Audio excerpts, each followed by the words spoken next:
The recruitment process that followed was unlike anything American military history had previously witnessed.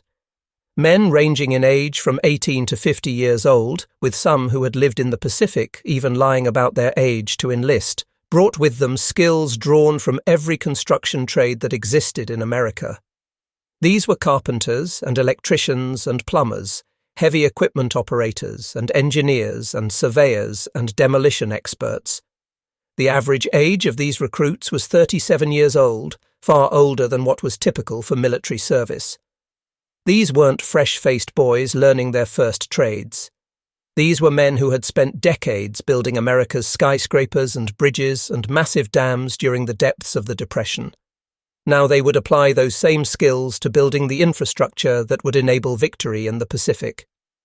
Captain William Painter, a civil engineer from San Francisco who would eventually command the 47th Naval Construction Battalion, later wrote in a classified report that captured the strategic significance of what the Seabees represented. The Japanese had based their entire defensive strategy on a fundamental assumption that base construction required months of careful preparation and execution. They had calculated American advance rates based on what traditional engineering timelines suggested was possible. According to Painter's analysis, the Japanese military planners never imagined that American forces would be capable of reducing those construction timelines by factors of 10 or even 20 times what conventional military engineering wisdom suggested was achievable. The first truly stunning demonstration of what these new construction battalions could accomplish came at Espiritu Santo during July of 1942. A small detachment drawn from the 1st Construction Battalion arrived on the island on July 8th with what seemed like minimal equipment for the task they faced. They had 6 tractors, 2 scrapers, 1 grease truck for maintenance, 1 gas wagon for fuel distribution, 3 weapons carriers, and a single 50-kilowatt generator. For support and protection, they had 295 infantrymen, 90 Marines, and 50 local workers who could assist with the labor. The strategic situation was urgent. The Japanese airfield on Guadalcanal, located just 630 miles distant, was rapidly approaching completion. Allied forces desperately needed an operational base from which they could launch attacks against Japanese positions before enemy bombers based at Guadalcanal could begin threatening the vital sea lanes that connected the United States to Australia. The Seabees received orders to build a 6,000-foot runway capable of handling heavy bombers, and they had to do it by cutting through virgin jungle. They were given 20 days to complete this seemingly impossible task. Working around the clock in brutal tropical heat and through torrential rains that seemed never to stop, they completed the runway in exactly the 20 days they had been allotted. The jungle they faced was so dense and thick that sunlight barely penetrated to reach the ground below the canopy. Trees that towered 150 feet into the air had to be felled with saws and axes. Their massive root systems, which extended deep into the coral substrate, had to be blasted free using dynamite. Swamps that covered large sections of the construction area had to be drained through careful engineering. Hills had to be leveled using heavy equipment. Valleys had to be filled with thousands of cubic yards of material. On July 28th, the 1st Fighter Squadron landed at the new airfield. The very next day, massive B-29 Flying Fortress bombers arrived and began operating from the base. The race for control of Guadalcanal had effectively been won before the Marines ever set foot on the island's beaches. The Japanese had lost the crucial advantage before they even fully understood what was happening. Lieutenant Commander Yasumi Doi, who served with the Imperial Japanese Navy's 11th Air Fleet, wrote a report that was discovered and translated after the war ended. In it, he described the complete failure of Japanese intelligence and planning. His forces had calculated that the enemy would require a minimum of 3 months to establish air operations from Espiritu Santo based on all available engineering data and experience. When American bombers began appearing in the skies after just 3 weeks, Japanese commanders initially assumed they must be operating from aircraft carriers rather than land bases. The possibility that land-based aircraft could be operational so quickly simply never occurred to them as a realistic scenario. Their entire tactical planning had been built on assumptions that turned out to be completely false, and this miscalculation had devastating consequences for Japanese strategy. The Japanese had excellent reasons for their original calculations and assumptions. Their own construction methods on Guadalcanal had required 2,524 men working continuously for 4 full months just to build a single runway. This project had been considered a remarkable achievement of Japanese engineering efficiency at the time. It utilized forced labor drawn from Korea and Formosa, with workers dying on a daily basis from exhaustion and disease and malnutrition. Yet despite all this effort and suffering, the runway had remained unpaved, turning into deep mud during heavy rains, and it lacked proper drainage systems that would have made it more reliable.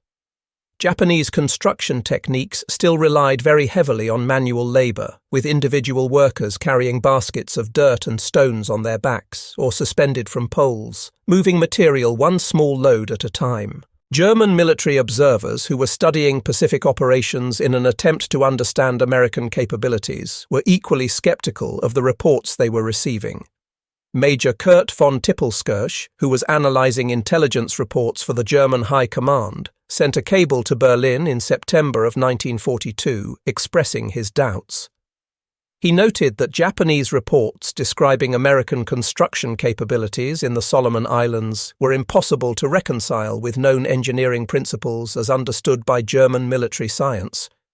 He suggested that the reports must be either propaganda or gross exaggeration, stating flatly that no military force could possibly build operational airfields in the time frames that were being reported from the Pacific theater.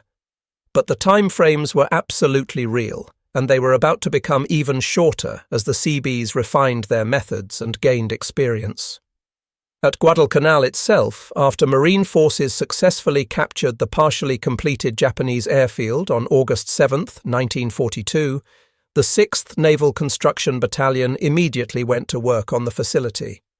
Despite facing nightly shelling from Japanese naval forces offshore and enduring daily bombing raids from enemy aircraft, they had Henderson Field fully operational within just 6 days of its capture.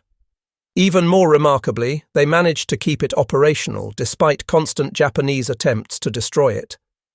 Japanese pilots began reporting with increasing frustration that craters created by their morning bombing runs were somehow filled and completely repaired before they returned for their afternoon missions. The speed of these repairs seemed physically impossible to Japanese observers who couldn't understand how it was being accomplished. A 500-pound bomb would typically create a crater approximately 30 feet in diameter and 10 feet deep, representing a massive amount of material that needed to be moved and compacted. The Seabees had developed techniques that allowed them to have such a crater filled, properly compacted, and covered with steel matting within just 4 hours of the bomb's impact. During the intense naval battle of Guadalcanal in November 1942, Henderson Field was subjected to shelling from Japanese battleships firing 14-inch shells, some of the largest naval guns in existence. The damage was extensive and severe. Yet by dawn the next morning, the runway was operational again, ready to support aircraft operations as if the bombardment had never occurred. Captain Toshikazu Omei, who served as operations officer for the Japanese forces in the region, captured the sense of futility that Japanese commanders were beginning to feel. In captured documents, he described the experience as being like fighting against the tide itself. No matter how much damage Japanese forces managed to inflict on American facilities, by the following dawn, the airfield would be operating as if nothing had happened. The Americans were repairing damage faster than Japanese forces could create it, fundamentally altering the mathematics of the campaign.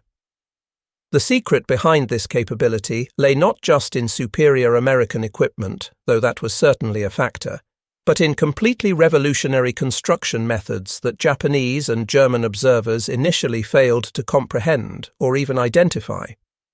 The Seabees had perfected the use of a material called Marsden matting, also known as pierced steel planking, that could create instant runways over coral or compacted dirt surfaces.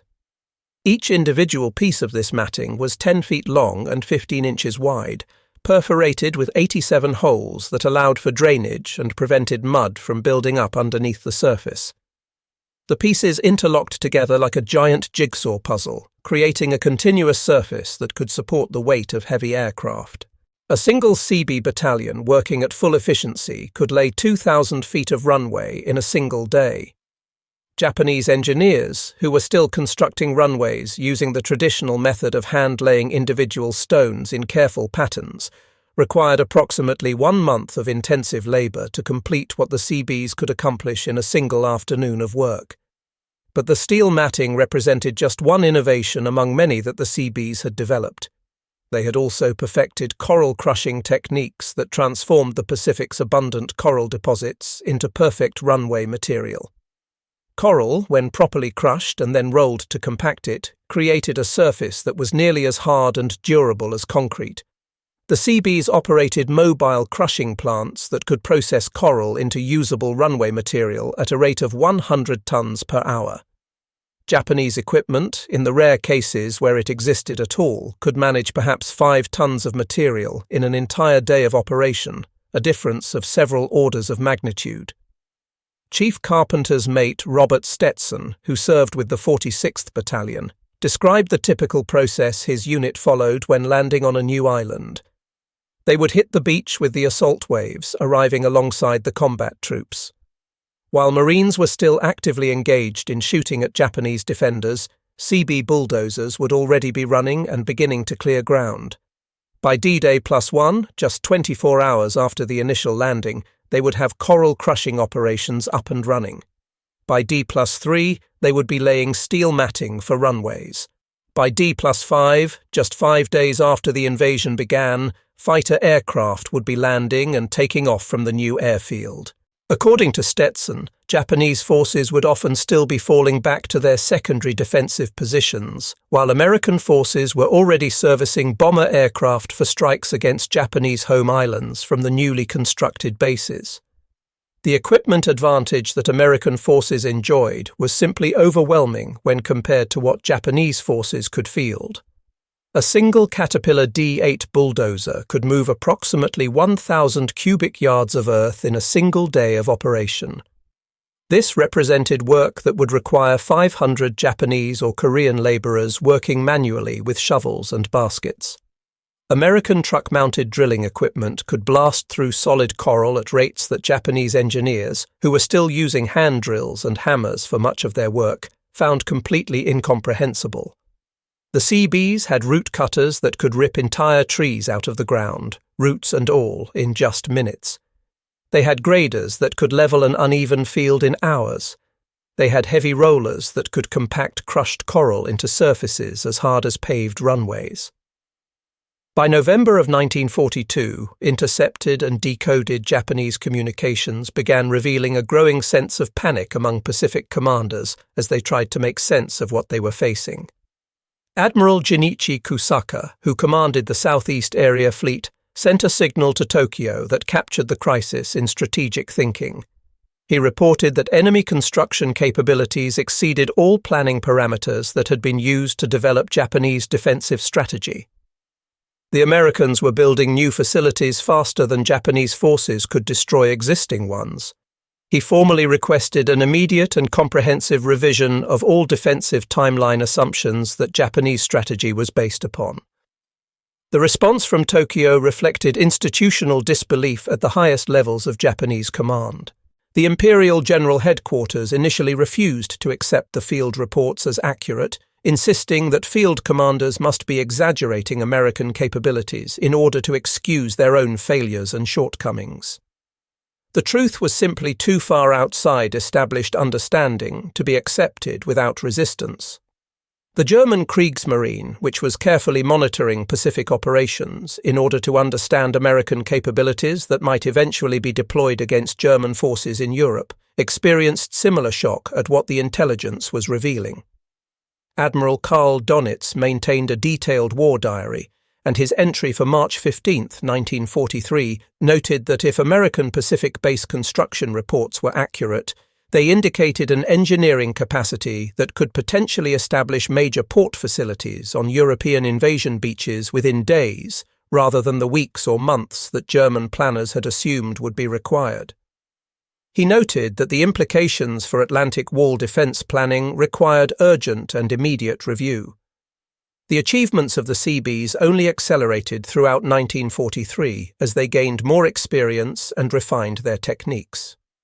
On New Georgia, they constructed an entire airfield at Munda while still under active Japanese artillery fire. The Japanese had spent many months building the original field at that location. The Seabees rebuilt it and significantly expanded its capabilities in just 2 weeks. On Vella La Vella, they constructed a complete fighter strip in 10 days on terrain that Japanese engineers had formally declared unbuildable due to swampland that covered the area. The Treasury Islands operation in October 1943 demonstrated yet another dimension of Seabee capability that Japanese forces had never anticipated. Landing alongside New Zealand forces, a detachment from the 87th Construction Battalion began building a fighter field while the island was still actively contested, with combat ongoing. Japanese defenders watched in amazement as bulldozers continued operating while under fire, their drivers protected by armor plating that had been welded to the machines in crude but effective modifications. The airfield became operational before Japanese forces had been completely driven from the island, allowing American aircraft to provide close air support to troops still engaged in combat just hundreds of yards away. The Bougainville operation in November 1943 brought together detachments from the 25th, 53rd, 71st and 75th Construction Battalions, who landed with the 3rd Marine Division as integral parts of the assault force. The Torokina fighter strip became fully operational on December 10th, just over 1 month after the initial invasion. The bomber strip at Piva was completed on December 30th. Work that Japanese engineers had calculated would require a minimum of 6 months of intensive effort was accomplished in a matter of weeks, and all of it was done while under persistent enemy fire. The construction work at Bougainville occurred under conditions that would have completely stopped traditional military engineering units from making any progress whatsoever. The entire area was essentially a swamp covered with dense jungle vegetation. Rain fell almost continuously, turning the ground into a morass. Japanese artillery positions shelled the construction sites on a daily basis. Snipers specifically targeted equipment operators, understanding that killing the skilled men who could run the heavy machinery would slow construction more effectively than destroying the machines themselves. Yet despite all these challenges, the work never stopped for even a single day. Seabees worked in rotating shifts around the clock, using powerful floodlights that drew enemy fire, but allowed construction to continue through the night hours when darkness would normally have halted all work. The transformation of the Marianas Islands in 1944 represented the absolute peak of Seabee achievement and demonstrated just how far their capabilities had evolved since the early days at Espiritu Santo. On Saipan in June 1944, the 121st Naval Construction Battalion landed with the assault waves on June 15th. Japanese defenders still held fortified positions overlooking Aslito airfield and were actively engaging American forces. Under constant fire, with Japanese tanks actually counter-attacking across the runway itself while construction crews worked, the Seabees began repair operations. Just 4 days later, the field was fully operational and supporting combat missions. P-47 Thunderbolt fighter aircraft were providing close air support to Marine infantry units that were still fighting less than 1 mile away from the runway. Captain Sakai Oba, one of the few Japanese officers who survived the Battle of Saipan and lived to write about his experiences, captured the sense of shock that Japanese forces felt. In his post-war memoir, he described watching in horror as American forces built roads through terrain that Japanese defenders had considered completely impassable. They erected bridges across deep gorges in just hours. They transformed swamps into solid ground, seemingly overnight. According to Oba, it wasn't warfare as Japanese forces understood it. The Americans were reshaping the earth itself, altering the physical landscape to suit their operational needs. On Guam, the same pattern repeated itself with even greater efficiency. The 25th and 53rd Battalions landed with the assault forces on July 21st. Orota Airfield, which had been badly damaged by the pre-invasion naval and air bombardment, was operational within 1 week of the landing. The Japanese had held Guam for 2.5 years since capturing it shortly after Pearl Harbor, but Japanese engineers had never managed to extend the runway beyond 4,500 feet despite having ample time and resources. The Seabees extended it to 6,000 feet in just 10 days, while also making numerous other improvements to the facility. But the island of Tinian represented the ultimate demonstration of Seabee capability and the culmination of everything they had learned. After the island's capture in late July 1944, the 6th Naval Construction Brigade arrived with a mission that seemed impossible even by the standards they had already established. They were ordered to build the world's largest airbase complex and to complete it in time to support B-29 superfortress operations against the Japanese home islands. The statistics alone seemed fantastic, almost absurd in their ambition. They would build 6 complete runways, each 8,500 feet long and 200 feet wide. They would create hardstands for 265 B-29 superfortresses. They would install fuel storage facilities capable of holding 16 million gallons of aviation gasoline. They would build bomb storage facilities for 30,000 tons of ordnance. They would construct housing for 50,000 personnel, and they would complete all of it in under 90 days. The Japanese had occupied Tinian for decades. Their own engineers had studied the island extensively and had formally declared that large-scale construction was impossible due to the terrain characteristics. The island was covered in dense jungle, riddled with limestone caves, and composed largely of sharp coral that destroyed conventional equipment rapidly. The highest point on the entire island was only 545 feet above sea level, but the terrain was brutally difficult to work with despite the lack of elevation. Thousands of Japanese defenders still hid in the extensive cave systems, emerging at night to attack construction crews in small raids designed to slow the work. German intelligence officers, studying captured Japanese reports about American construction capabilities, concluded that even with unlimited resources and complete security from attack, such a massive project would require a minimum of 18 months to complete. Their analysis was based on sound engineering principles and decades of construction experience. The Seabees completed all essential elements of the complex in 67 days, working 24 hours a day in 3 rotating shifts that ensured the work never stopped. They moved 11 million cubic yards of coral and earth. To put this accomplishment in perspective that makes the scale comprehensible, it was equivalent to digging a canal 10 feet deep and 50 feet wide that extended for 830 miles. They paved runways with 900,000 square yards of asphalt that was produced on site using portable plants. They laid 20 miles of taxi strips connecting runways and hardstands.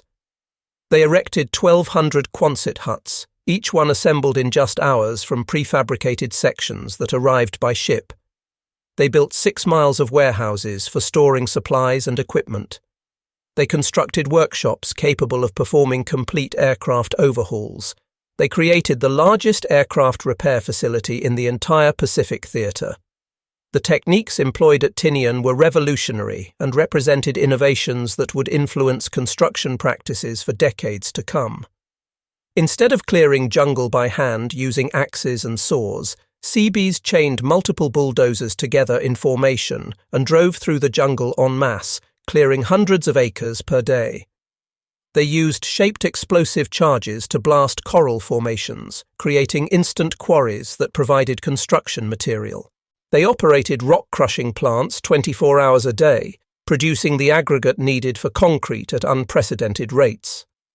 They assembled portable asphalt plants that could be made operational within days of arriving on an island, eliminating dependence on imported paving materials. Commander Mitsuo Fuchida, the same officer who had led the air attack on Pearl Harbor and was now tasked with analyzing American capabilities for Japanese intelligence, wrote an assessment in September 1944 that captured the hopelessness of Japan's strategic position. He noted that the enemy possessed construction abilities that rendered all Japanese defensive calculations meaningless. The Americans didn't simply capture and improve Japanese bases. They created superior facilities from nothing at all, starting with raw jungle or bare coral in less time than Japanese forces required just to dig defensive positions. Every island became an unsinkable aircraft carrier within days of capture. Traditional defensive strategies based on construction timeline assumptions were now completely obsolete. The German military was drawing similar conclusions from captured intelligence and reports from neutral observers.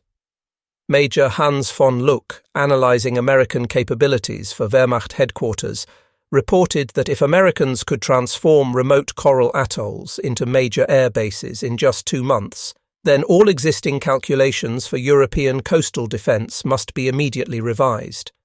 They would establish beachheads with operational ports and airfields before German reserve forces could possibly respond to the invasion, fundamentally changing the dynamics of coastal defense. Japanese Navy attempts to counter American construction speed proved completely futile.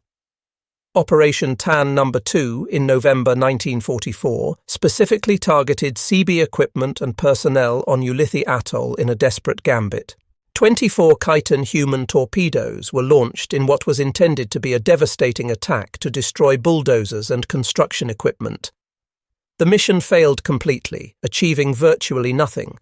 Within hours of the attack ending, Seabees had repaired all minor damage that had been inflicted and continued construction operations without any interruption whatsoever. Lieutenant Sekio Nishina, one of the designers of the Kaiten weapon system, wrote a letter before his own suicide mission that reflected the despair spreading through Japanese ranks. He observed that Japanese forces could not match American building capabilities. For every airfield that Japanese forces managed to destroy, Americans would build 3 new ones. For every bulldozer that was eliminated, they would land 10 more from their seemingly inexhaustible industrial capacity. According to Nishina, Japan was fighting time itself, and time favored the Americans absolutely. The impact on Japanese strategic planning was nothing short of catastrophic. Their entire defensive concept, known as the absolute national defense sphere, had been built on fundamental assumptions that each island fortress would require many months for American forces to reduce and rebuild. Japanese planners had calculated that they could shift forces between threatened points because American advance rates would be predictable and slow, limited by construction timelines. Instead, Americans were building operational bases faster than Japanese forces could sail from one island to another. The mobility advantage that Japan's navy had provided was being negated by American construction speed. Admiral Somu Toyoda, Commander-in-Chief of the Combined Fleet, admitted in a post-war interrogation that captured this strategic failure. Japan had planned for a war where vast distances and construction time would be their allies, slowing American advance and allowing time for preparation. The Seabees had eliminated both advantages. They could build a complete airfield faster than Japanese ships could sail between islands. Japanese mobility had been rendered meaningless. The prefabrication revolution was equally stunning to Axis observers who were trying to understand how Americans were achieving such incredible results. Everything from individual buildings to entire harbour facilities arrived in numbered pieces, ready for rapid assembly. Liberty ships carried complete knockdown airports in their holds. One ship could deliver everything needed to create an operational airfield, including runway matting, prefabricated control tower sections, fuel storage tanks, repair shop components, barracks buildings, and even complete mess halls with refrigeration units. A fully equipped 100-bed hospital could be unloaded from a ship, assembled, and made operational within 72 hours. Captain Wilhelm Doms, the German naval attaché stationed in Madrid, reported to Berlin after debriefing Spanish merchant sailors who had observed American operations. He noted that Americans had industrialized warfare to a degree that Germany had never imagined possible. They mass-produced not just weapons, but entire bases. Ships arrived carrying airports packed in crates. Harbours were assembled like children's toys. The very landscape itself was being transformed into a factory product that could be shipped and installed anywhere. The floating dry docks represented yet another dimension of Seabee achievement that seemed impossible by conventional understanding. A BSD-1, assembled at Espiritu Santo from massive sections that had been towed across thousands of miles of Pacific Ocean, could lift an entire battleship for repairs. The dock was larger than any facility in Japan, and it had been created at an advanced base 3,000 miles from Pearl Harbor. When completed, it measured 927 feet in length and could handle ships up to 90,000 tons displacement. Japanese engineers declared it physically impossible. German naval architects studying the reports insisted that the dimensions must be propaganda, impossible exaggerations. Both were wrong. Captain Minoru Genda, Air Operations Officer for the Japanese First Air Fleet, wrote an analysis that captured the psychological impact. He observed that each American advance brought not just warriors but an entire industrial civilization. Americans didn't simply fight for islands. They transformed them into fragments of America itself, complete with all the infrastructure and support systems of modern civilization. The psychological impact on enemy forces proved as devastating as the physical achievements themselves. Japanese soldiers' letters captured during fighting and subsequently translated revealed growing despair about what they were facing. Private Shigeo Yamada wrote from Peleliu describing how the Americans seemed to change the very earth itself. Mountains disappeared overnight. Swamps became airfields. Jungle became organized cities. Japanese forces prepared to defend positions for months, but the Americans needed only days to destroy them. According to Yamada, they were fighting gods who could reshape the world at will. This wasn't hyperbole or exaggeration. On Peleliu in September 1944, Seabees used reef blasting techniques that removed 35,000 cubic yards of coral in just 48 hours, creating a deep-water channel where Japanese engineers had insisted no harbour could possibly exist. They built a 6,000-foot bomber strip on terrain that Japanese engineers had formally declared unbuildable, using armoured bulldozers that continued working even while under direct artillery fire. When equipment operators were wounded by enemy fire, replacements immediately took their places without allowing the work to stop. On Iwo Jima in February 1945, Seabees faced perhaps their most difficult challenge yet. The island wasn't made of coral like most Pacific islands. It was volcanic ash, which made traditional construction techniques useless. The material wouldn't compact properly and was extremely difficult to work with. Japanese artillery had pre-registered fire coordinates for every square yard of potential airfield sites, ensuring that construction crews would be under constant, accurate bombardment. Casualties among Seabee units reached 30%, far higher than in most combat operations. Yet they still had the first airfield operational while the battle continued to rage around them.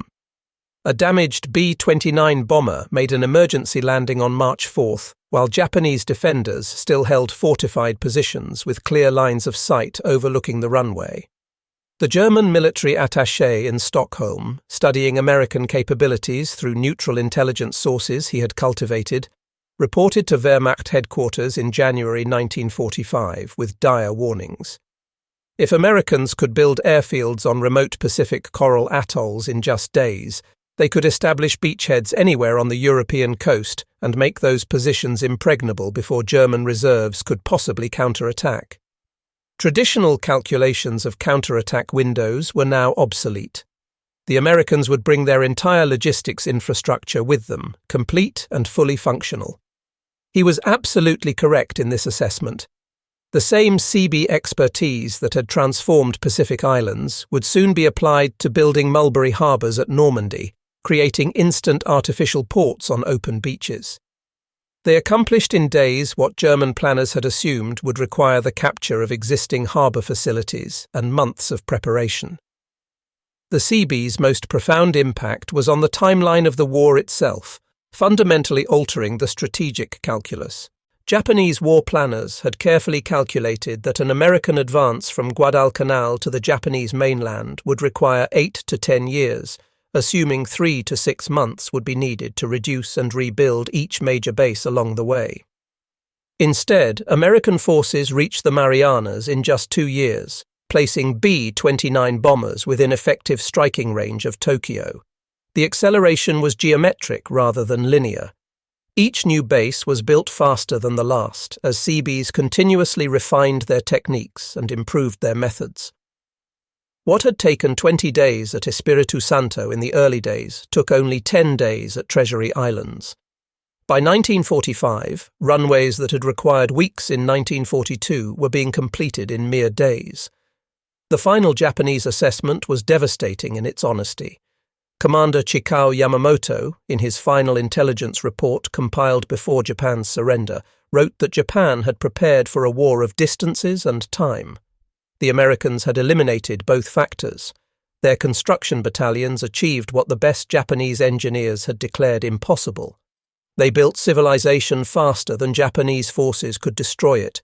Every calculation, every assumption, every defensive plan had been invalidated by American ability to transform any piece of earth into an operational base before Japanese forces could respond effectively. The numbers told an irrefutable story that could not be denied or explained away. By the time the war ended, Seabees had built 111 major airstrips across the Pacific. They had constructed 441 piers and jetties. They had built 2,558 ammunition magazines for storing ordnance safely. They had erected 700 square blocks of warehouse space. They had constructed hospitals with capacity to serve 70,000 patients simultaneously. They had installed tanks capable of storing 100 million gallons of gasoline. They had built housing facilities for 1.5 million men. They had operated on more than 300 islands across 6 continents. They had moved more earth than was excavated during the entire construction of the Panama Canal, one of history's greatest engineering projects. And they had accomplished all of this under constant enemy fire, in hostile environmental conditions, at speeds that pre-war engineering manuals had declared physically impossible. Post-war analysis conducted by military historians revealed even more stunning statistics that demonstrated the scale of improvement. The average time required to build a 5,000-foot fighter strip dropped from 60 days in 1942 down to just 10 days by 1945. The average time to build an 8,000-foot bomber runway dropped from 90 days to 30 days over the same period. By the war's end, Seabees could establish a completely functioning port facility, complete with piers, warehouses, and fuel storage, in just 2 weeks. Japanese forces, even with access to unlimited labour and resources, required 6 months for similar facilities. Lieutenant General Yoshitsugu Saito, commander of Japanese forces on Saipan, had written his final message before committing ritual suicide as American forces closed in. In it, he observed that the enemy's power lay not in their superior numbers, but in their ability to appear anywhere and transform nothing into everything with impossible speed. They didn't simply occupy territory. They recreated it in their own image overnight, fundamentally transforming the landscape itself. Field Marshal Erwin Rommel, while inspecting Atlantic wall defences in early 1944, had warned his staff about what American construction capabilities meant for European defence. If the Americans could build complete airfields on remote coral atolls in just days, they would establish beachheads on European shores before German forces could react effectively. Speed of construction, not speed of movement, would determine the next phase of warfare, and Germany was not prepared for that reality. Both commanders, one Japanese and one German, were entirely correct in their assessments. The Seabees had not merely built military bases. They had reconstructed the very nature of warfare itself in the 20th century. They proved conclusively that in modern conflict, the speed of construction could be more strategically decisive than the speed of destruction. Every Japanese defensive timeline, every German calculation of American capabilities, Every assumption about what was possible in warfare had been buried under millions of cubic yards of crushed coral laid down by American men who knew how to build and fight with equal skill. Admiral Matome Ugaki, Chief of Staff of the Combined Fleet, wrote in his final diary entry before his suicide flight on August 15, 1945, a reflection on how Japan had lost the war. He noted that the Americans hadn't defeated Japan with superior strategy or more brilliant tactics. They had defeated Japan with superior reality itself. They could create the impossible and make it routine. Against such capability, traditional military planning became obsolete and meaningless. The German assessment was equally sobering in acknowledging what they had faced. Colonel General Franz Halder, former chief of the German General Staff, wrote in his comprehensive post-war analysis that the Americans had mechanized construction the same way Germany had mechanized warfare. But where German blitzkrieg had ultimately reached its operational limits, American construction capabilities seemed infinite and boundless. They didn't defeat terrain or weather or distance through clever tactics. They simply ignored these obstacles and built through them regardless. It was a completely new form of warfare that Germany had never anticipated and proved unable to counter. The motto of the Seabees was simply "can do," 2 words that became legendary. In the Pacific War, those 2 words rewrote the entire mathematics of military possibility and proved that American industrial genius could be deployed not just in factories back home, but on invasion beaches, in steaming jungles, and across remote coral atolls thousands of miles from civilization. The war in the Pacific was won by brave Marines and sailors who fought with incredible courage, brilliant strategists who planned complex operations, and courageous pilots who ruled the skies. But it was made possible by Seabees who built civilization at combat speed, proving conclusively that in modern warfare, the power to create could ultimately overcome any power to destroy. Their legacy was written not in traditional battle reports, but in millions of tons of crushed coral and acres of steel matting, in runways that appeared overnight where there had been only jungle, in bases that materialized from nothing in impossible timeframes, and in the stunned reports of enemy commanders who discovered far too late that the Americans had weaponized construction itself, making the impossible routine and the routine unstoppable. The Seabees hadn't just built military bases scattered across the Pacific. They had built victory itself, one impossible runway at a time, fundamentally changing how wars would be fought and won for generations to come.